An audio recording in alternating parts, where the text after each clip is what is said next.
Our goal is to change a person's life experience. We want to improve their quality of life. I meet with every individual client that comes through the Sobering Center, whether they requesting treatment or not. A lot of us have been where a lot of people that come through those doors have been.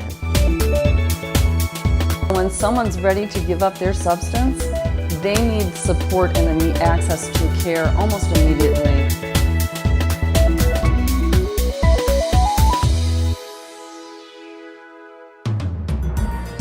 The Houston Recovery Center is an idea that was introduced to the city of Houston actually from a visit to San Antonio.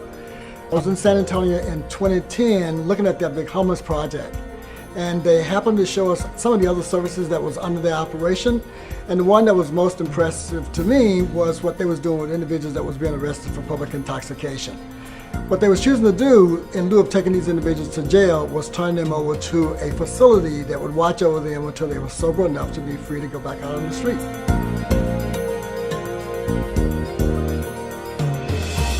A person that got arrested for public intoxication these days in Houston are brought to the Sobering Center.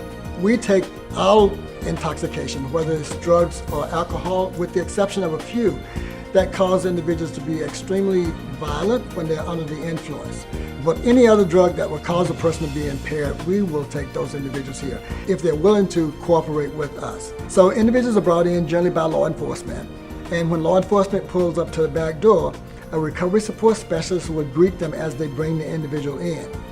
The recovery support specialists want this person to understand that they're in a safe place, that this is not jail. That takes a minute for them to understand sometime because they just rode over here in a police car in handcuffs. One of the first things we want them to understand is that this is a safe place, that you were brought here because we're concerned about your welfare. Then we'll tell them what the process is. Now, this is the intake process, so we're going to search you, we're going to take your belongings, we'll put them in a safe place, you'll know where they are, you can have them back when you get ready to go. And once we clear you through the search and intake process, then we'll take you in to meet with our EMTs. The EMTs are the highest trained medical personnel that we have on site. Their job is to make sure that you are stable enough from a health perspective to be at our care. Because again, our highest priority here is safety. Safety for you, safety for us. Once the EMTs clear you, they'll check your vitals, they'll check your blood alcohol level. They do it through a breathalyzer, we don't draw blood. And they'll interview you to see what's on board. What have you taken in the last 3 or 4 hours? How much of that did you take? As much as information they can get out of them. They're pretty skilled. They've been doing this for a while, so they know how to get the information that they need to make a decision on whether or not this person is safe enough to be in our care. And that's basically what they're trying to do. Should we keep this person or should we call 911? They may actually go into a crisis that we can't manage. And we want to be ahead of that rather than trying to respond to it after it occurs. So when that happens, then we'll call 911. 911 will pick this person up and transport them. They'll check them out when they get here to see how severe the problem is. Most often, if we call them, when they get here, they check them out, but they transport. If they clear intake, then they go into the dorm, which is where they will rest until they are sober enough to be ready to leave. And what happens in the dorm is that they are given a cart. They can simply sleep if they want to, or they got a table they can sit at. If they're sitting up, then one of the recovery support specialists will be engaging with them to see how they're doing. What was it that got you here? That conversation is very deliberate. It sounds like a general conversation that they're having, but it's quite deliberate. They're after very specific information. And that is, they want to determine if this person has a problem that really need addressing, or is this a person who went out on a Friday night or a Saturday night or Sunday night and had too much to drink and put themselves at risk to be of harm to themselves or others and were brought over here by law enforcement. A lot of times they're in fear when they come through those doors, and they're met by me or one of my team members that's a recovery support specialist, and they're greeted. And once they come in, we of course treat them like they're human and get to, let them know they're in a safe place. This is a safe environment for them to sober up. And once they sober up, we talk to them and see if there's any concerns they have about what brought them here, or if there's some changes that they might want to make so that they don't return here or even jail next time.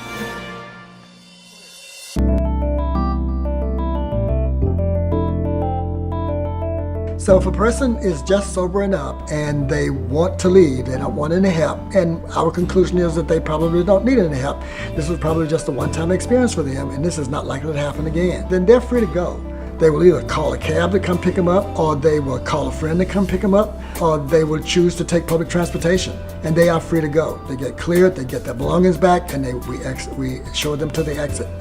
For those individuals that have addiction issues and are willing to start looking at that as a problem that they may want to address, then they get turned over to a clinical team.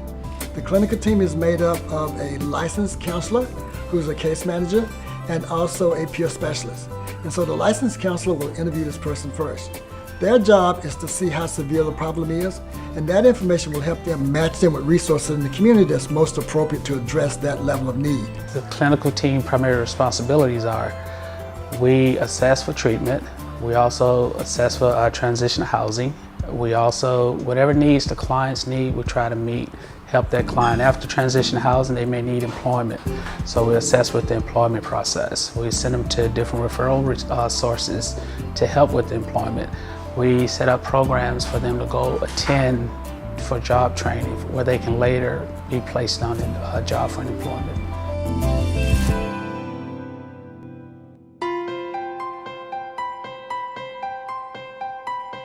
The individuals that we see that suffer from addiction and mental health, we see these individuals often before they actually start looking for help, which is one of the things that's so unique about what we're doing. And so many of these individuals have not only have they not sought help, they have not had anybody intervene or try to offer them help. A lot of these individuals have basically decided that this is their plight in life. They're not sure they can change. The beauty of what we do is that we have a chance to see these people over and over and over again. And each time we see them, it gives us an opportunity to demonstrate to them that we actually care. You have to get them to believe that they can change, and then to be willing to try. And so our ability to stay engaged with them over and over and over again, as long as it takes, until they are willing to begin to take those small steps toward change and begin to realize that, oh, maybe I can. And then another step, and then, oh, I was successful there, and this is beginning to feel good. And then begin to make that shift in their attitude about, and the action that they're willing to take about changing. Of course, it's not over then. Recovery is a journey, it's not a destination. And so just because they complete a couple of processes don't mean they're out of the woods. What we have discovered is that the reason our program is 18 months long is that it takes about 18 months of sustained engagement with recovery for a person to begin to have significant shifts in whether or not they're going to continue that behavior, or they're going to slip back into what is known in our industry as a relapse. I'm also a person in long-term recovery, and so we developed a rapport together. And sometimes they cling to people that they've shared a lot of personal things with, and so that way, you know, they always ask for suggestions. How do I get to where you're at right now? What do I need to do? And I always tell them it's not about what I did, it's about what's working for you. We address all the barriers in their life, like transportation, medication, communication, housing, income, employment, so forth, until they are stable enough to maintain themselves in society. And sometimes that can take up to 4 years.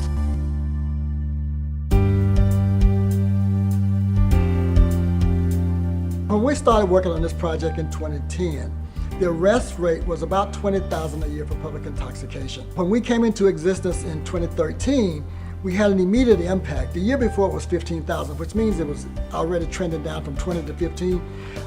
But the year we came into existence, it dropped from 15,000 in 2012 to 8,000 in 2013, and we were only in operation for 8 months.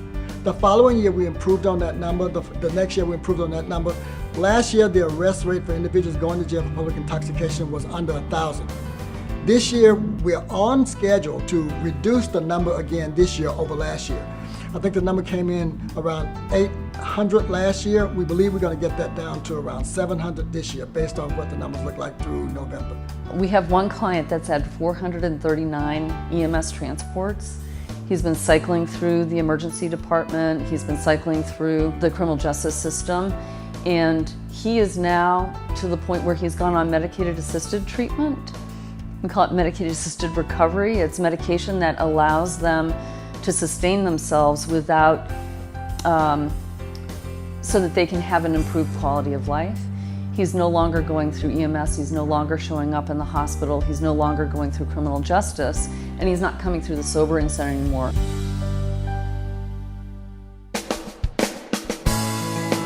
We've reduced the population of individuals going to jail, number one. The criminal justice system won't tell you it's a cost savings, but they will admit that it's a cost offset because that bed that was being taken by that individual is now freed up to be occupied by a person that is committing a bigger crime. Two is that it takes law enforcement about 8 minutes to turn a person that they pick up for public intoxication over to us, and then they're back out on the street.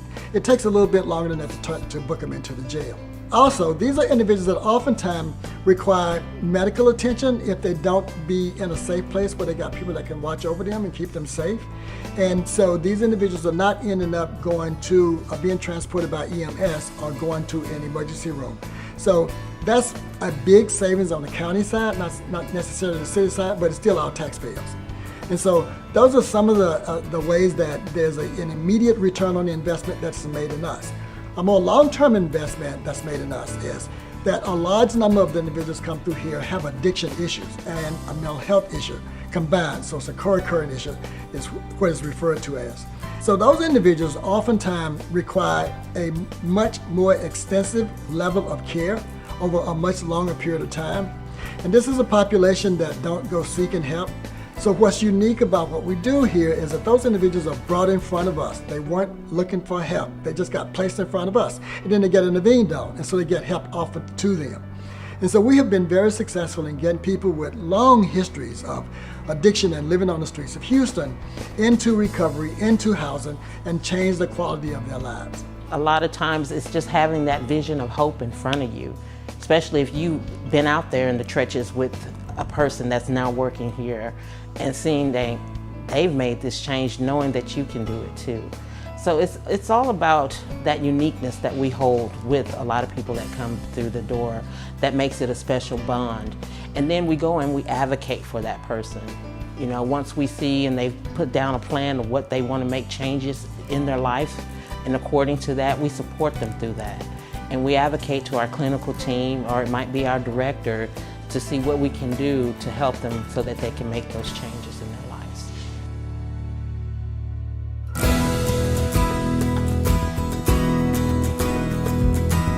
The City of Houston funds us 100% for the Sobering Center. All of the services that we've developed that support the population that we identify with addiction and addiction to mental health issues is supported by other sources. And so quite often, those individuals require an extensive amount of services over a pretty broad continuum, often starting with detox to residential, then to transitional. And oftentimes, those resources are in short supply. So we often get stuck with having to do the next best thing rather than the service that was most appropriate for them based on their level of need. And so the community, where it becomes really important is for us not to be stuck with having to hold a person over as we have in this facility for up to a month because the person was willing to stay and we was willing to keep them, although we're set up for short stays. The average length of stay in this facility is between 4 to 6 hours. But we've had people willing to stay here for a whole month because they was waiting for us to place them in a place that was appropriate for their need. They trusted us that much, they was willing to put themselves through that much discomfort because this place is not designed for long-term stays. This place is designed for short-term stays, but they was willing to put themselves through that much discomfort because they believed in us and they believed that we could get them in a place that would respond to their needs, which is exactly what we have done in each situation that we had like that. But there is a shortage in resources in the community, and so we need the community to support where those gaps exist. If a person is willing to get into care, then we need to be able to respond to them then. We don't often have success if we have a person who says, yes, I'm ready for care, but we can't find care in the community appropriate to their needs. Quite often what generally happens with that population is that they go back to using. And so every time you have a failure like that, it's a little bit more of a discouragement in their experience bank that says that help is not possible. This won't work. And so the whole idea of being able to get them access to care immediately is a priority in our field. We never close a client's account, but some of the folks have progressed along. If we were just to take that ideal window of 18 months. We give them a certificate of completion, but the door is always open to them. We have never graduated or closed a client's account. We keep it open in case they still need us in the future, but they basically get a certificate of completion, and they celebrate that with their coach and their case manager. The most rewarding thing about all that is being there and being able to assist them in making those life changes. And a lot of times it's like watching a flower bloom and get all the colors back on it. And that's what it is when people get their lives back together once they've been out there using drugs and alcohol for so long, and then we get to see them grow in their recovery. That's a reward.